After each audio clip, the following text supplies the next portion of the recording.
সকাল থেকে টুপটাপ বৃষ্টি হচ্ছে, কিন্তু আমি যখন বেলকনিতে এসে দাঁড়িয়েছি তখন দেখি বৃষ্টি থেমে গিয়েছে। কয়েকদিন আগেও বেলকনির এই পুদিনা গাছগুলো একদম সবুজ সতেজ ছিল, কিন্তু হঠাৎ করে আজকে এসে দেখি পুদিনা গাছগুলো একবারে হলুদ হয়ে ঝলসে গিয়েছে। কেন এরকমটা হলো জানি না। পুদিনা গাছগুলো খুবই সুন্দর ছিল।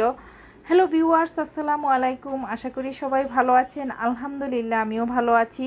চলে আসলাম কিচেনে। আজকে একটু বড় আয়োজন করছি। যেহেতু আমার ছোটো বোন বাসায় আছে, তাই ভাবলাম আজকে ওর জন্য স্পেশাল হালিম রান্না করব। সকালে ফ্রিজ থেকে মাংস বের করেছি, এখন মাংসগুলো ভালো করে ধুয়ে পরিষ্কার করছি।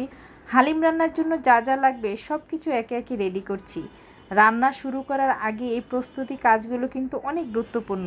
এগুলো ঠিকঠাক না হলে রান্নার মজাটাই আসে না।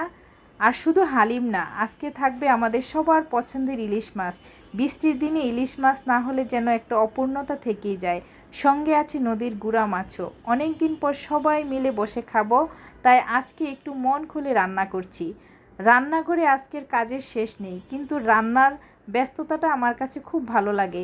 একটা কথা কি জানেন, বৃষ্টির দিনে রান্না করতে আমার আলাদা একটা ভালো লাগা কাজ করে। গরমের সময় কিচেনে দাঁড়িয়ে রান্না করতে গেলে কী যে কষ্ট হয়, ঘেমে একদম অস্থির হয়ে যেতে হয়। অনেক সময় ইচ্ছে থাকলেও রান্না করতে ভালো লাগে না, কিন্তু আজকের আবহাওয়াটা একদম ঠান্ডা, তাই কিচেনে দাঁড়িয়ে কাজ করতে আরাম লাগছে, রান্না করতেও ভালো লাগছে। মনে হচ্ছে আজকে যত্ন করে সময় নিয়ে ভালোবাসা দিয়ে সব রান্নাগুলো করি। আমার কাছে রান্না মানে শুধু রান্না না, রান্না মানে নিজের মানুষগুলোর মুখে হাসি ফোটানো। ওরা যখন খেয়ে বলে আজকের রান্নাটা অনেক মজার হয়েছে, তখন সত্যি বলতে মনে ক্লান্তি এক মুহূর্তে চলে যায়। এই ছোট্ট ছোট্ট আনন্দগুলোর জন্য এত আয়োজন করা। তো আজকে কি কি রান্না করেছি, হালিমের জন্য কি কি প্রস্তুতি নিয়েছি, ইলিশ মাছ আর নদীর গুড়া মাছ কীভাবে রান্না করেছি, সব কিছু ধীরে ধীরে ভিডিওতে দেখিয়েছি। তাই ভিডিওটা কিন্তু কোথাও স্কিপ করা যাবে না, শেষ পর্যন্ত আমার সঙ্গেই থাকবেন। আশা করছি আজকের বৃষ্টি ভেজা দিনের আয়োজন আপনাদের অনেক ভালো লাগবে। আর একটা কথা, আপনারা কমেন্ট করে অবশ্যই জানাবেন বৃষ্টির দিনে আপনাদের সবচেয়ে প্রিয় খাবার কোনটা। আমি কিন্তু কমেন্টগুলো পড়ি, আর আপনাদের সঙ্গে গল্প করতে আমার অনেক ভালো লাগে।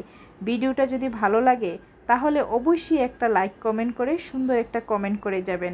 শেয়ার করতে ভুলবেন না। আপনাদের প্রতিটা লাইক কমেন্ট আর ভালোবাসা আমাকে নতুন নতুন ভিডিও বানানোর সাহস আর অনুপ্রেরণা দেয়। আপনাদের জন্যই এত ভালোবাসা নিয়ে রান্না করি, ভিডিও করি। আজ তাহলে এখানেই বিদায় নিচ্ছি। সবাই অনেক অনেক ভালো থাকবেন, সুস্থ থাকবেন। আর হালিমের ভিডিওটা আগামী ভিডিওতে শেয়ার করব। হালিমের রেসিপি, হালিমের জন্য আজকে প্রস্তুতি নিচ্ছি। আগামী ভিডিওতে হালিমের সব প্রস্তুত প্রণালী এবং পুরো রেসিপি শেয়ার করব, কিভাবে হালিম রান্না করেছি। আর যারা নতুন রাঁধুনি আছেন অবশ্যই আমার পেজটা ফলো দিয়ে রাখেন, তাহলে হালিমের রেসিপি